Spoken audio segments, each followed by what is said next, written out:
Hello champs, I hope you all are working very hard और आपकी तैयारी बहुत अच्छी चल रही है। इस वीडियो में मैं आपके साथ डिस्कस कर रही हूँ कि आप अपने इकोनॉमिक्स बोर्ड एग्जाम में कैसे 100 ऑन 100 स्कोर कर सकते हो। वैसे तो 20 मार्क्स का प्रैक्टिकल अब हो चुका, that is not in your control. Hopefully उसमें आपको पूरे मार्क्स मिल जाएंगे, बट जो अब आप बोर्ड एग्जाम फेस करने वाले हो उसमें आप कैसे 80 ऑन 80 ले सकते हो वो हम इस वीडियो में डिस्कस करेंगे। And I can guarantee you कि अगर आप ये चीजें अच्छे से करते हो तो कोई नहीं रोक सकता आपको पूरे मार्क्स स्कोर करने से। नाउ एक समझदार बच्चा वही होता है जो पहले ये समझता है कि उसको किस डायरेक्शन में मेहनत करनी है। तो पहली चीज जो आपको करनी है वो देखना है कि किस यूनिट की क्या वेटेज है, उसको अकॉर्डिंगली आप प्रिपेयर करेंगे। जैसे नेशनल इनकम यूनिट की बात करें तो ये 10 मार्क्स का यूनिट है जो कि कम नहीं होते।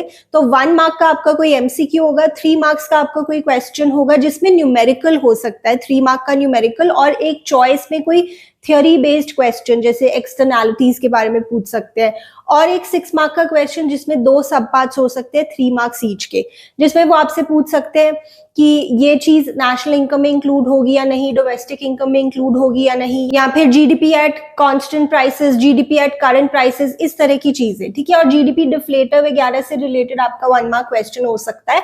मनी एंड बैंकिंग यूनिट आपका 6 मार्क्स का है, 2 नंबर के तो आपके एमसीक्यूज हैं और 4 मार्क का एक क्वेश्चन हो सकता है जिसमें वो आपसे हो सकता है सेंट्रल बैंक के कोई फंक्शंस पूछ ले या फिर क्रेडिट क्रिएशन प्रोसेस। ठीक है, ये आप देख कर जाएंगे। Then determination of income and employment unit बहुत इंपॉर्टेंट है, ये 12 मार्क्स का यूनिट है और इसमें 3 चैप्टर्स आप पढ़ते हैं। देखो 4 नंबर के तो आपके एमसीक्यूज हैं, देन 4 मार्क का आपका न्यूमेरिकल है, और न्यूमेरिकल में पूरे मार्क्स स्कोर करना कोई मुश्किल काम नहीं है। वही एक स्पेसिफिक सेट ऑफ फॉर्मूलाज है जो आपको प्रिपेयर करने हैं और उसी से आप न्यूमेरिकल सॉल्व कर लोगे। देन 4 मार्क का कोई एक और क्वेश्चन जिसमें चॉइस हो सकती है, वो आपसे पूछ सकते हैं इसमें इन्फ्लेशनरी गैप, डिफ्लेशनरी गैप के बारे में, एक्सेस डिमांड, डेफिशिएंट डिमांड के बारे में, या फिर फिस्कल पॉलिसी बताओ एक्सेस डिमांड और डेफिशिएंट डिमांड को ठीक करने के लिए, मॉनेटरी पॉलिसी बताओ एक्सेस डिमांड और डेफिशिएंट डिमांड को ठीक करने के लिए, या सी फंक्शन, एस फंक्शन, या what will happen if AD is more than AS, if AD is less than AS, what will happen if S is more than I, if S is less than I. इस तरह के questions वो आपसे पूछ सकते हैं। Then government budget का जो यूनिट है, एक्चुअली इसमें एक ही चैप्टर है, 6 मार्क्स का ये चैप्टर आपसे पूछा जाएगा। इसमें देखो इस बार का अगर सैंपल पेपर देखें तो उसमें 5 मार्क का तो न्यूमेरिकल है और 1 नंबर का एक अलग से क्वेश्चन जैसे what are the features of public goods, those are non excludable and non rivalrous in nature, या फिर एक ऑप्शन में और क्वेश्चन हो सकता है जिसमें 2 सब पार्ट्स हो सकते हैं जिसमें बहुत इंपॉर्टेंट है ऑब्जेक्टिव्स ऑफ गवर्नमेंट बजट और फिर वही revenue expenditure, capital expenditure, revenue receipts, capital receipt. ठीक है, ओके। उसके बाद बैलेंस ऑफ पेमेंट्स यूनिट जिसमें आपका फॉरेक्स भी आ जाता है, 3 नंबर के तो आपके एमसीक्यूज हैं और 3 नंबर का कोई एक अलग से क्वेश्चन हो सकता है जिसमें आपसे करंट अकाउंट या कैपिटल अकाउंट के बारे में पूछ सकते हैं, ऑटोनोमस ट्रांजेक्शन, अकोमोडेटिंग ट्रांजेक्शन के बारे में पूछ सकते हैं। देन इंडियन इकोनॉमिक डेवलपमेंट की बात करें तो जो फर्स्ट 3 चैप्टर्स हैं वो आपके 12 मार्क्स के हैं, जिसमें है Indian economy on the eve of independence, Indian economy from 1950 to 1990 और जो इकोनॉमिक रिफॉर्म्स है। तो देखो 3 नंबर के तो आपके एमसीक्यूज हैं, 3 नंबर का एक और क्वेश्चन और 6 मार्क का एक क्वेश्चन जिसमें 2 सब पार्ट्स हो सकते हैं। ठीक है, तो इस तरह से आप प्रिपेयर करेंगे। Human capital formation, rural development, employment और एनवायरमेंट, इन 4 चैप्टर्स में से आपसे 20 मार्क्स का पूछा जाएगा जो कि बहुत ज्यादा होते हैं। 3 नंबर के यहाँ पे एमसीक्यूज हो गए, 3 नंबर का एक कोई अलग से क्वेश्चन, 4 मार्क का एक क्वेश्चन जिसमें चॉइस हो सकती है, 4 मार्क का एक अलग से एक और क्वेश्चन, और 6 मार्क का एक केस बेस्ड क्वेश्चन हो सकता है जो कि एंड में गिवन होता है, और केस बेस्ड क्वेश्चंस मुश्किल नहीं होते हैं। इंडिया चाइना पाकिस्तान चैप्टर में से 8 मार्क्स का पूछा जाएगा। देखो 4 मार्क्स के तो एमसीक्यूज है इसमें स्ट्रेट अवे, और 4 मार्क का कोई अलग से क्वेश्चन जिसमें वो आपसे 1 चाइल्ड पॉलिसी के बारे में पूछ सकते हैं, या फिर पाकिस्तान में what are the causes of re emergence of poverty. ठीक है, ये सारी चीजें तो आप देख रहे हैं। यहाँ पे आप एमसीक्यूज पे अच्छे से फोकस करें, यहाँ पे एमसीक्यूज बहुत ज्यादा इंपॉर्टेंट है इस चैप्टर से। उसके बाद जो मैं हमेशा आपको बताती हूँ, मैंने पहले वीडियोस में भी आपको बताया कि आंसर राइटिंग प्रैक्टिस बहुत ज्यादा इंपॉर्टेंट होती है इकोनॉमिक्स में। बच्चों को जनरली सब कुछ आता है, उन्हें सारे कॉन्सेप्ट्स पता है, बट जब आंसर लिखने की बात आती है ना पेपर में, तो समझ नहीं आता कैसे शुरू करें, क्या लिखें। तो ये बहुत ज्यादा इंपॉर्टेंट है, तो इस पे आप फोकस करें। अगर आपके पास इतना टाइम नहीं है कि अब आप लिख के देखो, तो एटलीस्ट माइंड में तो पूरा बोल के देखो कि आप कैसे लिखोगे अगर ये क्वेश्चन आता है, और प्रेजेंटेशन पे भी आप वर्क करोगे। मैं आपको दिखाती हूँ, सीबीएसई ने आपको मॉडल आंसर्स दिए हुए हैं अपनी वेबसाइट पर, तो आप उसमें देखें कि इकोनॉमिक्स में जो टॉपर की आंसर शीट है उसमें क्या क्या चीजें हमें देखने को मिल रही है स्पेशल। तो देखो, कुछ बहुत ज्यादा एक्स्ट्रॉर्डिनरी नहीं है तो वही चीजें कि आपको जो क्वेश्चन नंबर है वो अच्छे से लिखना है, थोड़ा थोड़ा स्पेस बीच में छोड़ते जाना है, और जब आप एमसीक्यूज में ऑप्शन लिखते हो ABCD, उसके साथ पूरा लिख दो ताकि कोई कंफ्यूजन ना रहे एग्जामिनर के लिए, ठीक है। और क्लियर लिखा हुआ है, पॉइंट्स में लिखा हुआ है, जहां पे भी पॉसिबल हो तो पॉइंट्स बनाकर लिखा हुआ है, पॉइंट्स की छोटी छोटी हेडिंग दी हुई है, खुला खुला लिखा हुआ है, बहुत ज्यादा कंजेस्टेड तरीके से नहीं लिखना है। तो आप इससे जरूर हेल्प ले सकते हैं कि आप कैसे अपना पेपर प्रेजेंट करेंगे।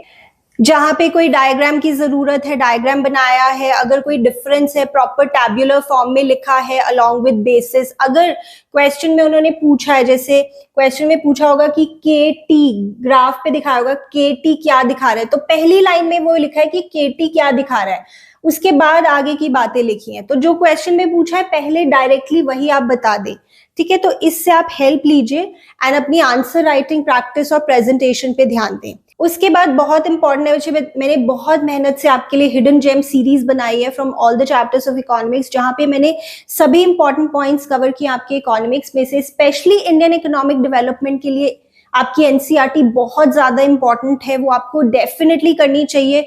अगर अभी आप पूरी एनसीईआरटी नहीं पढ़ रहे हैं इस टाइम पे, तो एटलीस्ट जो इंपॉर्टेंट पॉइंट्स है वो आप जरूर कवर कर लें। मैं प्लेलिस्ट का लिंक प्रोवाइड कर दूंगी डिस्क्रिप्शन में। मैक्रो इकोनॉमिक्स की एनसीईआरटी यूजुअली बच्चे नहीं पढ़ते, बट वहां से भी जो इंपॉर्टेंट पॉइंट्स हैं जो आपको याद रखने चाहिए वो भी आपको इस प्लेलिस्ट में मिल जाएंगे, ठीक है। उसके बाद मैं कहना चाहती हूँ कि जो न्यूमेरिकल क्वेश्चंस हैं वो 12 to 13 मार्क्स के आपसे पूछे जाएंगे मैक्रो इकोनॉमिक्स में, और इसमें मार्क्स अचीव करना मुश्किल नहीं है।